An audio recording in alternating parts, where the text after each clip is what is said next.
Dans ce monde marqué par les tragédies et les conflits, il est facile d'oublier que la souffrance peut aussi naître de l'intérieur. Souvent, les actes de violence et de cruauté sont le reflet de douleurs profondes et invisibles. En plongeant dans la vie de nos jeunes, nous découvrons que les problèmes de santé mentale peuvent déclencher des comportements destructeurs, créant des chaînes de souffrance silencieuses.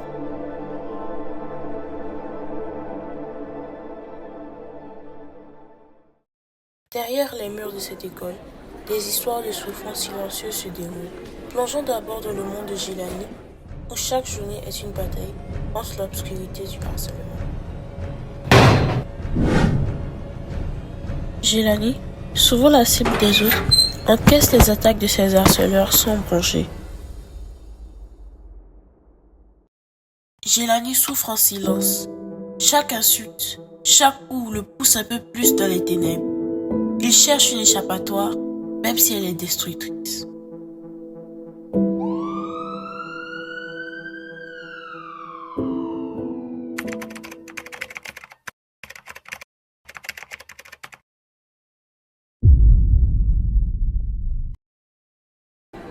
Pendant que Gilani endure des coups invisibles, Cheryl, elle, suffoque sous les poids de la quête de perfection et la peur constante de l'échec. Cheryl, l'étudiante assidue, prisonnière d'une spirale de perfectionnisme et d'anxiété. Coucou Cheryl, papa compte sur toi. Tu sais, on te fait vraiment Parce que dans la famille, il y a zéro Dans échec. la famille, on n'a pas droit à l'erreur. On compte sur toi. Tu es vraiment notre Tu n'as pas le droit de nous décevoir. Tu auras une seule chance, ne gâche pas tout.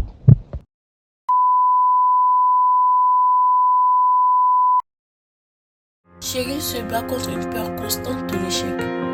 Chaque page non lue est une déception. Chaque note passe un coup dur pour son estime de soi.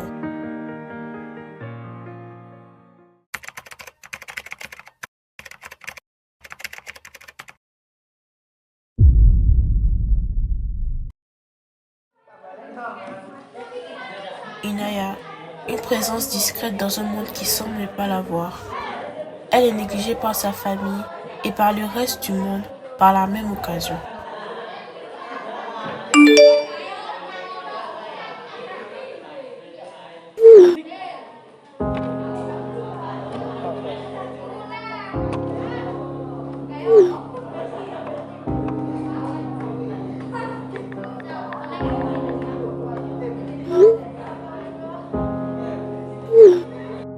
Sa survie est alimentée par un rêve, devenu presque illusoire, d'une famille parfaite et réunie dans laquelle elle se sentirait aimée. Son sourire est rare, son cœur lourd de l'absence d'amour et de soutien.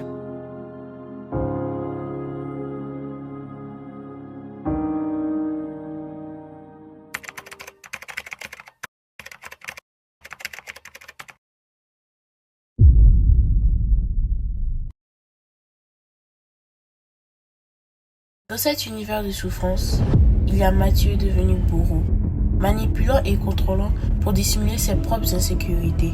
Mathieu frappe avant d'être frappé. Sa colère est un bouclier contre la solitude, mais elle ne fait qu'accroître son isolement. Son profond mal-être le pousse à vouloir constamment se venger de l'humanité sur toute personne plus faible que lui.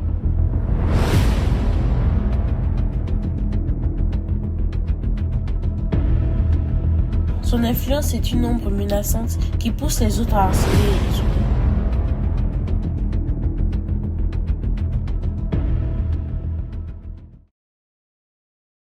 Mathieu, jadis un modèle pour ses pairs, est désormais consumé par la colère et la solitude. Derrière ce masque d'autorité se cache un garçon perdu, cherchant à affirmer un pouvoir qui ne comble jamais le vide intérieur.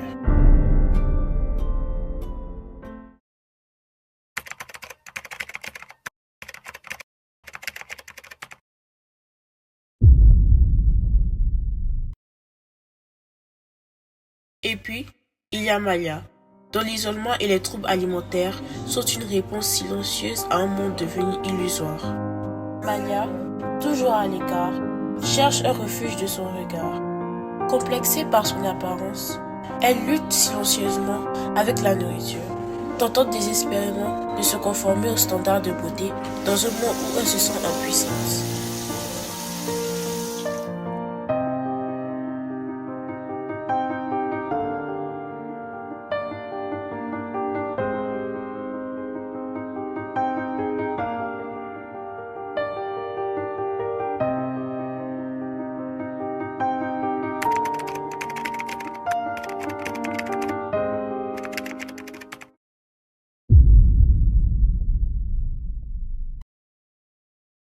ces 5 élèves, chacun portant un fardeau invisible, trouvent finalement la force de se réunir.